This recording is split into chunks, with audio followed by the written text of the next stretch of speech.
En primer lugar, pues agradecer la invitación y reconocer el trabajo del doctor Giraldo por muchos años en la academia y en la neumología. La neumología le debe mucho, doctor Giraldo.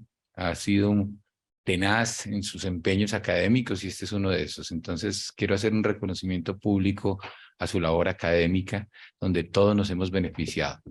Es muy agradable volver a ver colegas que no veíamos hace muchos años. Ya uno algunos tampoco los conoce muy bien o tal vez a uno tampoco lo conoce muy bien. Han pasado muchos años desde que comenzamos con la neumología y un poco la reflexión que voy a hacer es eso. Mi presentación es parte de lo que componía mi tesis doctoral sobre falla respiratoria aguda y más que una presentación es una reflexión.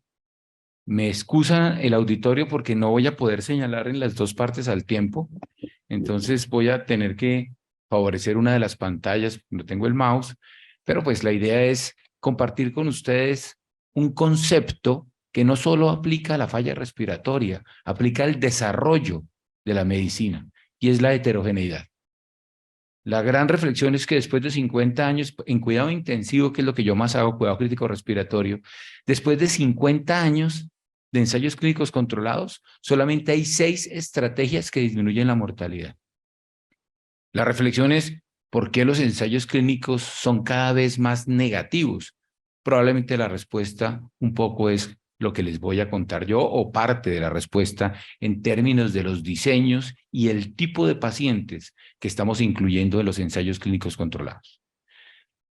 Esta es la agenda que les propongo. Voy a hablar un poco de la definición del SDRA, de la heterogeneidad, un poco basado en la histología y lo que creemos que es la histología del paciente que estamos viendo, hablar de los fenotipos y dónde creo yo que está la evidencia y parte del futuro en el desarrollo de los ensayos clínicos para poder tener resultados que mejoren la sobrevida de nuestros pacientes. Esta es una definición de Berlín, que todos sabemos que el SDRA es agudo, tiene una imagen radiológica, no es una falla cardíaca y hace hipoxemia. Y ese es uno de los principales problemas, que nosotros manejamos síndromes y no enfermedades. Hay una gran cantidad de enfermedades que pueden cumplir este requisito y son SDRA. Y va a quedar incluidas en los ensayos clínicos y vamos a tratarlas igual, siendo completamente diferentes. Pero digamos, ese es el principio fundamental de la definición. Y desde la histología y desde la radiología ya vemos que hay diferencias. Primero, no es un pulmón blanco, es un pulmón con compromiso muy heterogéneo, como lo ven ustedes, e inclusive lobar. Una neumonía es un SDRA con compromiso lobar. Y miren ustedes cómo la tomografía refleja pues ese compromiso que no es homogéneo y la inflamación pulmonar también es heterogénea. Desde el punto de vista fisiopatológico, lo que habitualmente o como se ha abordado, es que hay elementos directos y elementos indirectos que pueden ser extrapulmonares, como una sepsis que compromete el endotelio, componente directo, que puede ser lesión epitelial como una neumonía, que finalmente parece ser que el aumento de la permeabilidad del velo capilar es el marcador. Pero ya desde su fisiopatología, hay biomarcadores que hacen diferencia. Miren ustedes este trabajo, la mayor parte de los trabajos vienen de la doctora Carolyn Calfee de California, que ha trabajado sobre la heterogeneidad y la fenotipificación de la falla respiratoria aguda.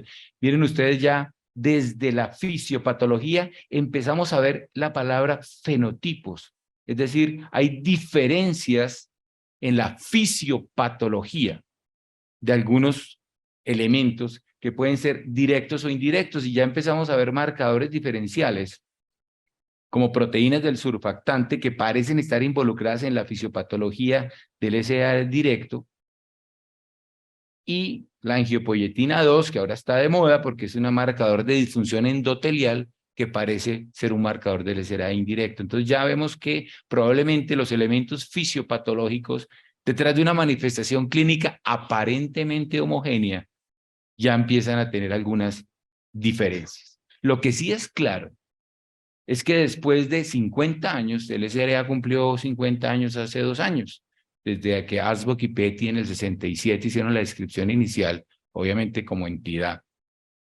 Y después de 50 años, la mortalidad está alrededor del 40%. Es decir, si yo tengo de 10 pacientes, me mueren la mitad de los pacientes, es que no tenemos claro qué es un SDRA, porque el objetivo fundamental obviamente es disminuir la mortalidad. Y reflexión es mucho más profunda, la mortalidad atribuible. Miren ustedes, mortalidad atribuible, uno puede morir con SDRA o por SDRA. La mortalidad atribuible, es decir, causada específicamente por el distrés, puede llegar a ser hasta del 25%, inclusive superior al shock séptico como mortalidad atribuible. Entonces, digamos, como vamos y lo que hemos hecho probablemente no ha solucionado un problema de una letalidad impresionante, donde la mortalidad atribuible pues puede llegar a ser de uno de cada 4 pacientes con SDRA severo. Usualmente, o por lo menos cuando nos formamos, decíamos el sustrato histológico del SDRA es el daño alveolar difuso. Fue una descripción hecha por la doctora Katzenstein en el año 76, y uno decía, el daño alveolar difuso, la membrana hialina, es el sustrato histológico del paciente que yo tengo acostado con SDRA. Y ha habido trabajos como este del profesor Esteban, que habla de la cronobiología de la lesión histológica, y pues un poco lo que la doctora Katzenstein también hablaba, que hay una fase exudativa inicial, luego hay una fase proliferativa y posteriormente una fase fibrótica. Y eso probablemente será lo que el imaginario que teníamos todos en el paciente que estaba acostado tiene un daño alveolar difuso. Y tiene una historia natural ese daño alveolar, y probablemente en la primera fase lo vemos como exudativo, luego algo proliferativa, y algunos llegan a ser fibrosis, que nos asombrábamos del COVID, que sea fibrosis. Todas las SDRA pueden llegar a ser fibrosis. Hay un daño epitelial y eventualmente puede haber fibrosis, que es parte del comportamiento habitual del distrés respiratorio. Entonces, la mayor parte de las definiciones establecían la sensibilidad y la especificidad de acuerdo a la capacidad que tenía la definición de detectar daño alveolar difuso. Entonces, fíjense ustedes cómo, aquí está tal vez el último trabajo también del profesor Esteban, donde ya utilizó la definición de Berlín que yo les comentaba, y en autopsias trató de establecer la capacidad que tenía esa definición para detectar daño alveolar difuso, y encontró que era más o menos buena, y sobre todo en los pacientes que tenían más de 72 horas en ventilación mecánica. A mí lo que más me asombró no era que fuera buena la definición, es que había muchos pacientes que no tenían SDRA y que no tenían daño alveolar difuso y sí tenían SDRA. O sea, que es buena la definición, pero hay gran cantidad de elementos histológicos que no son daño alveolar difuso y que están en la misma bolsa y que lo llamamos SDRA porque tienen un componente radiológico agudo, tienen hipoxemia y no es falla cardíaca aparentemente. Y esto lo vemos aquí. Miren ustedes, esto tan interesante, el LungSafe, tal vez el estudio epidemiológico más importante que se ha hecho en la historia.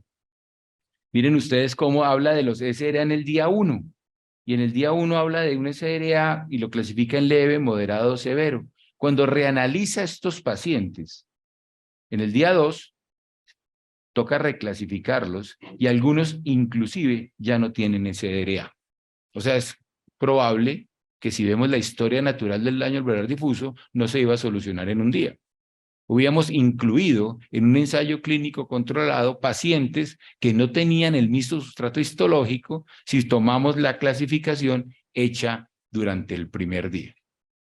Entonces empezamos a mirar otras evidencias en qué se basa o qué han encontrado algunos en las biopsias abiertas de los pacientes que tienen distrés respiratorio. Este es un trabajo del profesor Jean-Louis Banzat, tal vez de los profesores más importantes en cuidado crítico, de una correlación clínico-patológica de algunos pacientes con distrés respiratorio. Y miren ustedes cómo, efectivamente, hay unos pacientes que tienen daño alveolar, pero hay una gran cantidad de patologías que no corresponden a esta histología, y algunas de ellas con manejos específicos, como una hemorragia alveolar, por ejemplo, que tienen manejos específicos y que podrían estar incluidas en la gran bolsa de un distrés respiratorio en un ensayo clínico controlado. Entonces empezamos a ver que hay una heterogeneidad histológica, etiológica y probablemente con implicaciones de manejo diferente. Incluso ya empezamos a ver cómo cuando hablaban del peso pulmonar, el peso de los pacientes con daño alveolar parece ser mayor que los que no tenían daño alveolar. Entonces, parece ser dos enfermedades diferentes, tener daño alveolar o no tener daño alveolar. El problema es que yo no lo detecto al lado de la cama porque no tengo la posibilidad de hacer biopsias abiertas en todos los pacientes. Miren ustedes aquí este trabajo del profesor Guérin, francés. La mayor parte de los pacientes, en el momento que se hacía la biopsia, los que tenían componente severo parecían tener daño alveolar. Y vamos más allá. El profesor Cao de Taiwán publica una serie de 111 autopsias y los divide con daño alveolar y sin daño alveolar. Y empieza a detectar que los pacientes que tienen daño alveolar frente a los que tienen otro tipo de componente histológico tienen una mayor mortalidad. Entonces parece ser, podríamos dividirlo de manera grosera, dicotómico, en tener daño o no tener daño alveolar, y parece ser que esos pacientes con daño alveolar tienen una mayor mortalidad, aparentemente una mayor inflamación, mayor peso pulmonar, y son un subgrupo de pacientes diferentes. Entonces, ¿cómo podríamos detectar esos pacientes al lado de la cama del paciente, dado que hacer biopsia no tendría sentido porque el daño alveolar como entidad no tiene un manejo específico? Entonces, nosotros con el grupo del doctor Esteban cogimos un poco de autopsias que tenían daño alveolar y miramos los pacientes retrospectivamente a ver si había características histológicas, características clínicas, características mecánicas que pudieran hacer diferencias entre tener o no daño alveolar, y miramos retrospectivamente. Obviamente es un sesgo porque partimos de autopsias con o sin daño alveolar. Miren ustedes lo que obtuvimos. Cuando analizamos los pacientes, vimos que los pacientes a daño alveolar son los pacientes que son los verdecitos. Miren ustedes, esos pacientes tenían compromiso más severo de la oxigenación, tenían mayores presiones, es decir, distensibilidades más comprometidas, se utilizaron niveles de PIB, menores distensibilidades dinámicas y tenían algunos scores de SOFA, es decir, disfunción orgánica mayores. Parece ser que es un grupo diferente, esos que tienen SRA versus los que no tienen, en términos de la severidad del compromiso de oxigenación, mecánico y disfunción orgánica extrapulmonar, que parece ser que es la causa principal de muerte en los pacientes con distrés respiratorio. Pablo Cardinal, que trabajó con nosotros, hizo una revisión sistemática de la literatura y concluye exactamente eso, que parece que el daño alveolar pues se asocia con un aumento de la mortalidad.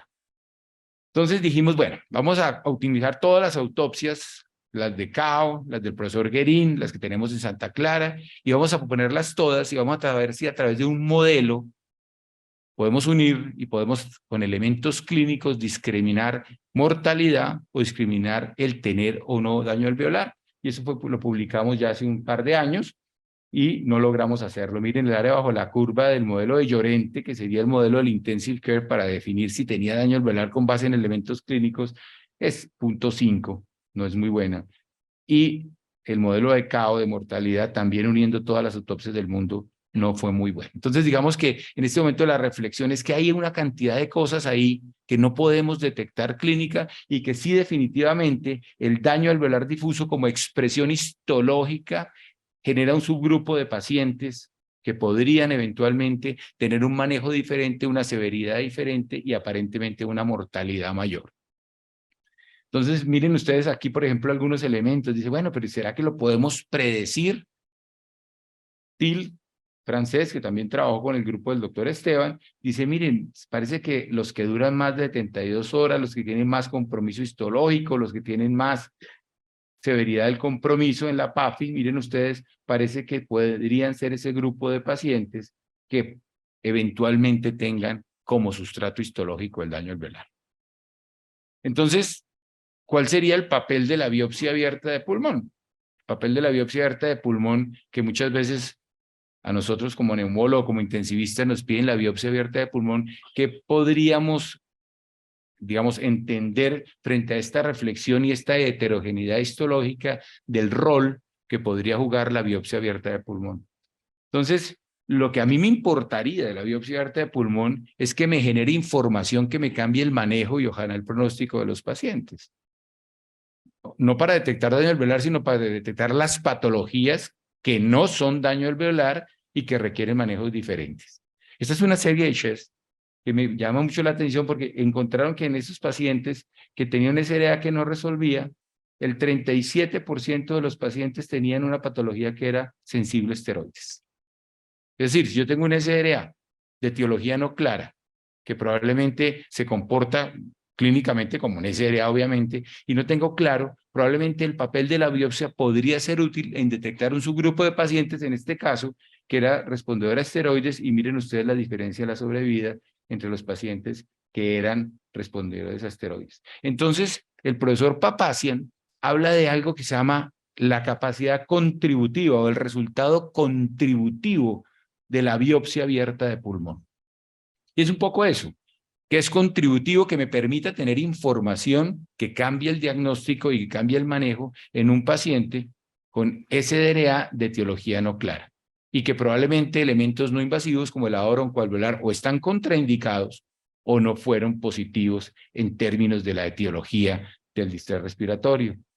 Entonces miren ustedes que este es el resultado contributivo en ellos de la biopsia abierta de pulmón, ¿cierto? Mejoró el pronóstico de algunos pacientes a través de los cambios de manejo, muchos de los esteroides, y otra que se está hablando muchísimo es el papel del citomegalovirus en pacientes inmunocompetentes con distrés respiratorio. Parece que el citomegalovirus se reactiva de manera importante por toda la parte de la inmunosupresión asociado. Ya sabemos que el paciente crítico no está hiperinflamado, está inmunosuprimido con reactivación de virus herpes, con reactivación de citomegalovirus, y parece que este citomegalovirus está siendo importante en la detección. Todavía no tenemos claro, pero parece una mayor mortalidad atribuible y no tenemos claro si lo debemos tratar o no tratar, pero es un elemento de reflexión probablemente hacia futuro. Esta es una serie nuestra de medicina intensiva de 15 casos, simplemente para mostrar, eran pacientes que tenían SDRA de etiología no clara, con un lado oncoalveolar o negativo o contraindicado, los llevamos a biopsia y encontramos, miren ustedes la gran cantidad de patología, obviamente daño alveolar era importante, pero otro tipo de patología, y en 11 de los 15 cambiamos el manejo. No sabemos el impacto real porque es una serie de casos, pero en 11 de los 15 hubo cambios en el manejo, que fue suspensión o inicio de algún tipo de manejo. Esto es simplemente para mostrar digamos, la cantidad de pacientes que estamos mezclando y que se parecen clínicamente, pero que probablemente desde el punto de vista etiológico tienen manejos completamente diferentes.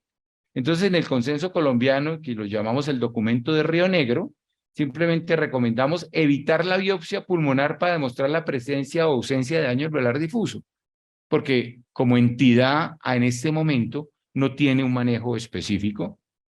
Se sugiere considerar la biopsia si existe elevada sospecha clínica de un resultado contributivo y el riesgo de la terapia empírica sea demasiado alto o cuando la terapia empírica haya fracasado. Y se sugiere considerar la práctica de la biopsia especialmente en la primera semana, que parece ser que es cuando arroja mayor información y puede impactar el desenlace de nuestros pacientes. Entonces, de manera no invasiva podríamos detectar también heterogeneidad a través de un análisis interesantísimo que se llama el análisis de clase latente, y es poder reagrupar variables, biomarcadores, y poder establecer si hay una clase latente, algo que no estemos detectando y puede diferenciar clústeres de pacientes con manejos diferentes. Y eso también se está haciendo y lo está haciendo el grupo de California. Porque, vuelvo a la reflexión inicial, miren ustedes el panorama del manejo de un distrés. Solamente lo verde sirve, que es ventilo con volúmenes bajos y prónelo. Lo demás no está demostrado que sirve. Son las guías británicas. Entonces, frente a eso, el mundo dijo, bueno, no tenemos la posibilidad de hacer histología. Cojamos rearreglos clínicos, biomarcadores, y miramos si podemos detectar subgrupos de pacientes con manejos que impacten de manera diferenciar estos clústeres de paciente a través del, como les decía, un análisis de clase latente, que es obviamente un análisis estadístico bien complejo. Porque miren esta cantidad de biomarcadores, ¿cierto? Es una revisión sistemática de biomarcadores que pueden estar asociados de manera diferencial en pacientes e impactar a cada uno en mortalidad o desarrollo de estrés. Y esto lo hizo la profesora Caroline Calfee a través de la derivación con 2 ensayos clínicos controlados, el ARMA y el alveoli. Le aplicó un análisis de clase latente y efectivamente detectó 2 fenotipos. Un fenotipo hiperinflamatorio y un fenotipo hipoinflamatorio. Es decir, a través del arreglo de todas estas variables, obviamente no es fácil, pues son variables, son biomarcadores, son variables un poco más complejas. Digo, sí, hay dos fenotipos, un fenotipo hiperinflamatorio. Y cuando los analizó, el fenotipo hiperinflamatorio tenía una mayor mortalidad que el fenotipo hipoinflamatorio, menores días libres de ventilador y menores días libres de falla orgánica, tanto en ARMA como en alveoli. Pero entonces ya empezamos a ver lo interesante de este tipo de abordaje que tiene como base detectar la heterogeneidad, y es que el uso del PIP parece impactar de manera diferencial el fenotipo 1 que el fenotipo 2, y utilizando el fenotipo hiperinflamatorio disminuía la mortalidad con alto PIP y el fenotipo hipoinflamatorio no. Entonces es la primera vez que vemos que dos clústeres de pacientes que clínicamente eran iguales a través de un análisis de clase latente tienen un impacto diferencial con el uso de una estrategia ventilatoria que es el PIP. Entonces digo, oiga, si hay diferencias. Ahora, ¿cuál es la clase latente? La clase latente será el daño alveolar difuso, no lo sabemos. Todavía no lo sabemos, estamos en eso. Pero sí hay heterogeneidad y sí hay un impacto diferencial de una estrategia ventilatoria. Y parece ser que esos fenotipos son estables en el tiempo, que es la otra pregunta. Si yo puedo cambiar de un lado a otro, pues tendría que variar los manejos. Esta es una gráfica que muestra la estabilidad de los fenotipos en el tiempo. Mejor aún, cogieron estudios observacionales y dijeron, vamos a hacer el mismo análisis de clave latente, pero con elementos clínicos no tan sofisticados, como biomarcadores, como angiopoietinas, como citoquinas, y aquí a través de una derivación, no voy a entrar, te dan los safe, algunos detalles, simplemente encontraron que sí, definitivamente hay un fenotipo hiperinflamatorio y un fenotipo hipoinflamatorio con una mortalidad diferente derivado de estudios observacionales. Y parece ser, como lo dije anteriormente, que el impacto de una estrategia ventilatoria es diferente en un fenotipo hiper versus un fenotipo hipoinflamatorio. Manejo conservador de fluidos es algo que ya utilizamos. Cuando nos formamos en los años 80, utilizamos una gran cantidad de fluidos. Ahora hicieron manejo conservador de fluidos. Parece que sirve. ¿Será que impacta diferente al fenotipo hipo o hiperinflamatorio? Es una estrategia no ventilatoria, no farmacológica. Doctor Famous publica este paper en el Blue Journal y miren ustedes cómo analiza el fenotipo hipoinflamatorio, el fenotipo hiperinflamatorio, y la estrategia de fluidos impacta de manera diferencial, disminuyendo la mortalidad en el fenotipo hiperinflamatorio. Entonces ya se suman dos cosas. Una estrategia ventilatoria tiene un impacto diferencial. Una estrategia no ventilatoria, no farmacológica, también tiene un impacto diferencial. Miremos, estrategias farmacológicas, a ver si tiene impacto diferencial. Este es un paper del New England Journal que evalúa la simvastatina en distrés. No fue positivo, como la mayor parte de los ensayos clínicos controlados, que entre mejor diseño, más probabilidad tiene que sean negativos. Entonces, digamos, reanalicemos ese paper con base en los fenotipos hiper e hipoinflamatorio. Miren ustedes, cuando analizaron el fenotipo hipoinflamatorio y hiperinflamatorio, obviamente encontraron una mayor mortalidad, y miren ustedes cómo la simvastatina parece disminuir la mortalidad en el fenotipo hiperinflamatorio. Entonces tenemos estrategias farmacológicas, no farmacológicas y ventilatorias que impactan de manera diferencial un fenotipo que es muy difícil de detectar todavía, pero nos está diciendo que hay algo que hace que así se parezcan clínicamente los elementos fisiopatológicos, y el abordaje terapéutico es diferente. Miren ustedes cómo la mortalidad fue diferente. Entonces, ¿para dónde va el futuro? Va hacia el enriquecimiento, el famoso enrichment de los americanos. Y es que enriquecer es poder agrupar pacientes que sean los mismos. Nosotros hasta ahora hemos mezclado peras con manzanas. Porque tiene hipoxemia y tiene infiltrados, lo metemos en un ensayo. Resulta que estamos mezclando pacientes que no tienen nada que ver los unos con los otros, porque estamos manejando síndromes y no enfermedades. En la medida que yo detecte la heterogeneidad, detecto enfermedades. Y voy a enriquecer los ensayos clínicos controlados. Y aquí viene un concepto que es la traslación reversa. Voy a mirar resultados clínicos y voy a ir hacia atrás a ver qué resultados ¿Qué explica fisiopatológicamente esa diferencia en los resultados? Y este es un ejemplo interesantísimo, la rosuvastatina, ¿cierto? Fue negativa y en los análisis de hipoinflamatorio también fue negativa y es la misma familia. Hay que mirar a través de la traslación reversa qué son los biomarcadores que hacen que esos pacientes no respondieron a una droga que parecía ser igual a la simvastatina que dio resultados positivos. Miren ustedes, por ejemplo, lo que es los endotipos y la traslación reversa. A través de su análisis encontró que los esteroides se utilizan en sepsis y se encontró a través de un análisis de traslación reversa que la hidrocortisona, hay un subgrupo que aumenta la mortalidad y otro que lo disminuye. No hay elementos clínicos todavía, lo ponemos todo en una bolsa y el grupo grande mejora, pero estamos perjudicando a un subgrupo de pacientes que no los hemos detectado todavía. Obviamente es parte del desarrollo futuro. Entonces, ya nos toca hablar de subtipos, nos toca hablar de endotipos, nos toca de biomarcador y fenotipos. Y la ilusión que todos tenemos son los biomarcadores. Un biomarcador convierte un síndrome en una enfermedad, porque va a detectar si es un biomarcador representativo, va a detectar un elemento fisiopatológico y eventualmente podría ser un target terapéutico. Y aquí es donde viene otra estrategia futuro que es la randomización mendeliana.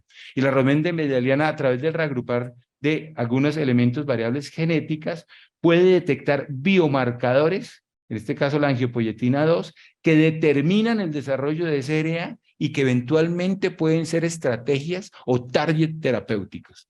Eso a futuro probablemente es lo que nosotros queremos, establecer biomarcadores que sean importantes en el proceso fisiopatológico, que definan enfermedades específicas y que puedan ser el objetivo terapéutico a futuro.